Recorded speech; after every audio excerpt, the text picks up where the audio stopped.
Exploring World History by Ray Notgrass with Charlene Notgrass and John Notgrass, Lesson 2. Understanding Our World. Pedro is a boy of 11. He lives in a small village in the country of Honduras in Central America. No one in his village has running water or indoor plumbing. Pedro attends a school in the village, but he has few books or other resources. School is sometimes interrupted by heavy rains and is dismissed for the harvest season. Pedro might go to the capital city of Tegucigalpa once or twice in his life, but he will rarely travel more than a few miles from his home and almost certainly will never leave his country during his entire lifetime. His father barely makes enough to support his family by farming and by selling wood crafts in the village marketplace. When Pedro is older, he will work the same ground and probably make wood crafts to support his family.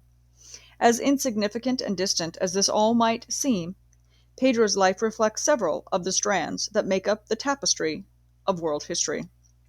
Pedro speaks Spanish because Spanish explorers came to Central America hundreds of years ago. Pedro's ancestors are both Spanish and Central American Indian because people from those two groups intermarried. Pedro is Roman Catholic. The conquering Spanish were Catholic, and that became the dominant religion in Honduras. But Pedro's beliefs are strongly influenced by native traditions. His name, the Spanish form of Peter, shows Spanish and Catholic influence. Catholic dominance in Spain is the result of the spread of the Roman Catholic Church for centuries after Christ. Peter was one of the apostles of Christ in the 1st century AD. The poverty in Honduras today seems, in part, from the Honduran government's history of mismanagement and inconsistent relations with other countries. Pedro's story, with local variations, can be told billions of times over about boys and girls, men and women around the world. From Nels in Norway, to Ashok in India, to Nai Zhen in Vietnam, for instance, the reasons why many people in Canada are of French ancestry, why many people in Germany, or used to be, Lutheran, why millions of people in India and Africa live in poverty, and while the Italian Spanish languages are related to each other, all have to do with world history. To understand today's world, we have to understand how life came to be that way. It is for the people who live and work and marry and believe and fight and love and die in today's world. The complexity of our world. Humans have developed many types of communities that are vastly different from each other. They range from villages made up of grass huts in Africa to high-rise apartments and office buildings in Singapore and Tokyo. People spend their days in many kinds of work, from farming, working the soil in order to feed their families, to global investment specialists who use the latest computer technology to finance a wide range of business activities around the world. How cultures, forms of work, musical styles, political systems, and other realms of human interaction have developed are part of world history. The various cultures of the world influence each other. The culture of Great Britain influences the culture of the United States, for instance, and the culture of the United States influences the culture of Great Britain, although most Brits probably won't admit that. The historians and cultures of European nations influence each other. Western culture was influenced by the culture of India in the 1960s when, of all things, George Harrison and the Beatles became enamored with Indian beliefs and practices. Ask your grandparents about transcendental meditation. Japan fought against America in World War II, but after the war, Japan absorbed American business techniques and became better at them in some ways than Americans were. This kind of influence has always taken place in history. Because ancient Israel's neighbors had kings, the people of Israel decided they wanted a king. Wealthy medieval Europeans wanted silks and spices from the Orient. Many African people have been influenced by European culture, even as they fought against it. The histories and cultures of the various nations of the world are distinct in some ways, and have blended together in other ways. This is what makes the study of world history fascinating and, at times, complex. The world is not America. One of the most difficult things for Americans to do as we study world history is to keep from looking at it through American lenses. World history is not defined by American history. Just because people in another country do something differently from the way it is done in the United States does not mean that they're wrong. People in almost every nation believe that their way of doing things is right and best. Swedes think that the way the Swedes are best. Egyptians think that Egypt is the heart of the world.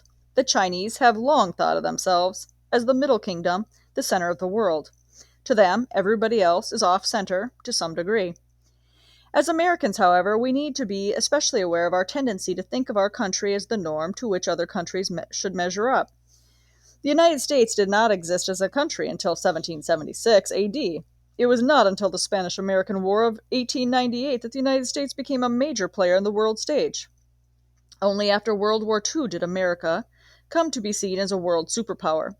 This means that human history has been taking place for thousands of years before our nation began, and much human history has taken place apart from us since our country has existed. Jews in first century Israel, for instance, were not people who thought like Americans do and just happened to live in a different place and time. People in the nations of Africa do not have the same expectations of life that Americans have. The issues that mankind faces today are the same issues that mankind faced 2,000 and 3,000 years ago. But various cultures have different perspectives on those issues. Americans have often tried to impose their culture on other people. Americans might see our government's foreign policy as benevolent and helpful, while people in other countries might see us as bully. Christian missionaries have sometimes wanted churches in other lands to look like American churches, which didn't always make sense to the people of those lands. Church gatherings and buildings in other parts of the world do not have to follow American traditions. Many major events and trends in the world history, such as the international trade routes of the Phoenicians, the rise of Islam, the development of the European Renaissance, had nothing to do with America at the time. Even today, events often take place in other countries that make major headlines there, but which we never hear about in the United States. If you listen to the BBC World Service for a few days, you will see that not everything newsworthy happens in the United States or involves the U.S. This does not deny the fact that America is a major world power, and that our country is involved with many things that happen outside of this country. The mixing of American interests and world interests is illustrated by one statistic from September 11, 2001. When the terrorists brought down the World Trade Center on American soil, people from 62 foreign countries died. Stepping outside of ourselves. In this course, we will try to step outside of ourselves and our country to understand and appreciate the bigger picture of world history.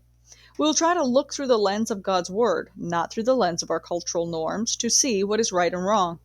We will try to be fair in describing what has been helpful, what has been harmful in our world's past, and above all, we will try to see what God has been doing as the human drama has unfolded.